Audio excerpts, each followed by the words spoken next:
Hi, everybody. This is Jeff. I want to talk about something that, quite frankly, I should have talked about several weeks ago. But I, like most likely many white people, simply didn't know how to respond to the death of George Floyd, as well as the death of Breonna Taylor.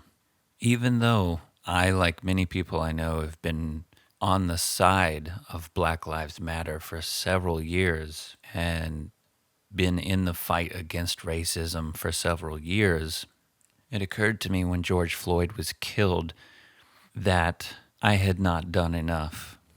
I had not stood up and I did not speak out when people around me said things that were intrinsically racist. For every time someone says, well, the only reason that there's any racism at all is because black people perpetuate it, that is intrinsically racist, whether you know it or not. What the real subject matter is here is what many of you may have heard recently, the term white fragility. It was a term coined by a sociologist, Dr. Robin DiAngelo. And essentially, white fragility is, and I'm reading directly from a definition given on Psychology Today. White fragility is the knee-jerk defensiveness white people get when confronted with actions that might be construed as having racial implications, or at the very least considered racially insensitive. The author of this article, Sam Louie, who I would say is a psychologist, a licensed mental health counselor, goes on to say that due to this fragility, white people often refuse to hear the cries, pleas, and concerns of not only African Americans, but ethnic minorities in general by blithely saying, oh, that's not what I meant, or that wasn't meant to be racist, which leads me to white privilege. Too many times when I have tried to address exactly what white privilege is, too many, in my opinion, even if it's two or three, it's too many white people I know respond to the term white privilege or any attempt to discuss it as saying, I'm not privileged, I'm poor. Okay, sure. I definitely recognize that the wealth gap is real. And there's essentially half of the American population that's living check to check. I get that. But what white privilege really means is that you've never been discriminated against because of the color of your skin. Now, before having a knee-jerk reaction to that, just think. Don't open your mouth. Just contemplate. Now, in the protests that you've seen for the last couple of months, all of the television feeds, Facebook, Twitter feeds, Instagram, whatever platform you're currently following, like TikTok, you've no doubt seen some violence. You've seen some things be set on fire. Most recently, you're seeing these stories about the president sending in unmarked, unidentified troops.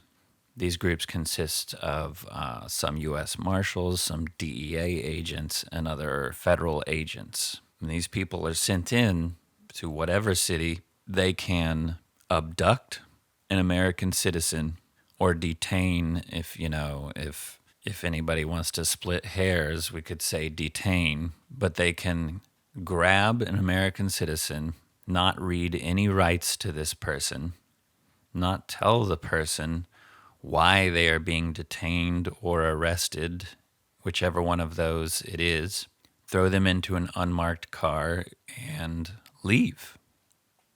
And as one protester put it, with everything that's been going on with some anti-Black Lives groups taking to the streets with guns and some military style clothing and vests, this person really didn't know if he was just being kidnapped by an aggressive group. That sounds terrifying, and that's not the kind of America that we all strive to have. But what I'm trying to point out is that these are small groups. The media would like you to believe that entire cities are being overrun by angry anarchist mobs. This is not the reality. While there are some people doing things like destroying property and setting things on fire, these people are not the majority, and they should not come to represent the Black Lives Matter movement. I know from taking a few history classes in college, one class in particular where I deeply researched systemic racism in the education sector, as well as when I researched the post-World War II housing efforts by the government, that systemic racism is real. Now, a lot of people like to point out, well, there are successful black people, so how do you explain that? I don't believe that anyone is saying that there is not the potential in this country for a black person to gain success, to get an education, to have upward social mobility. But what the movement is about is how much more difficult these things can be to achieve for a black person than a white person. Now, again, I recognize that just being poor, whether you're black or white or Hispanic or some other ethnic group, can be more of a disadvantage than coming from an affluent or well-to-do family. But as so many black actors, comedians, and other notable figures have pointed out, even after they've achieved fame or they are making six figures or millions, they still get profiled. They still could get pulled over in their own neighborhood because they're a black person driving a Mercedes. Hell, one of my very own colleagues, a man that I greeted every morning, joked with every day, ate lunch with, after George Floyd was killed and the protests really erupted, I asked him how he was doing, particularly in reference to what had been going on.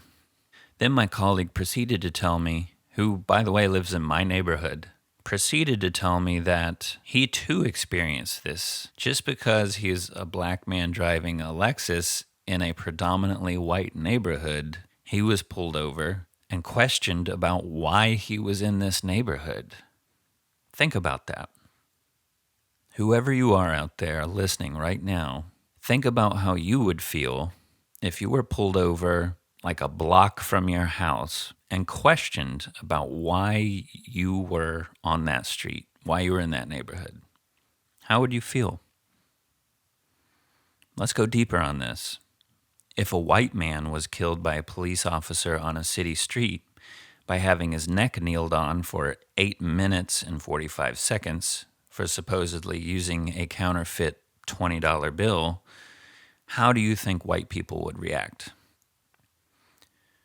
How do you think channels like Fox News or MSNBC would respond? If a white first responder was shot in her home by police with no crime having been committed, what would the response be? Would the police even have used the same approach in a different building or neighborhood? There are simply too many names for me to read right now of black Americans killed by police officers. And I would just like to add that it is simply not true that more white people are killed by police officers than black people. Look it up, try to disprove it, but just make sure you're using credible sources. And I know credible can be disputed during this day and age, but what I'm talking about is not listening to some person that decided to start a YouTube channel and spout their own opinions, or some website that some person who aligns themselves with a political party, think tank, or action committee actually go to real research institutes. I would just like to point out with everyone who's died at the hands of police, Eric Garner, George Floyd, Breonna Taylor, Michael Brown, so many others, that this movement all began after the verdict of the George Zimmerman case, the man who killed 17-year-old Trayvon Martin. And what I'd like to point out is how quick white people were to defend George Zimmerman after this shooting.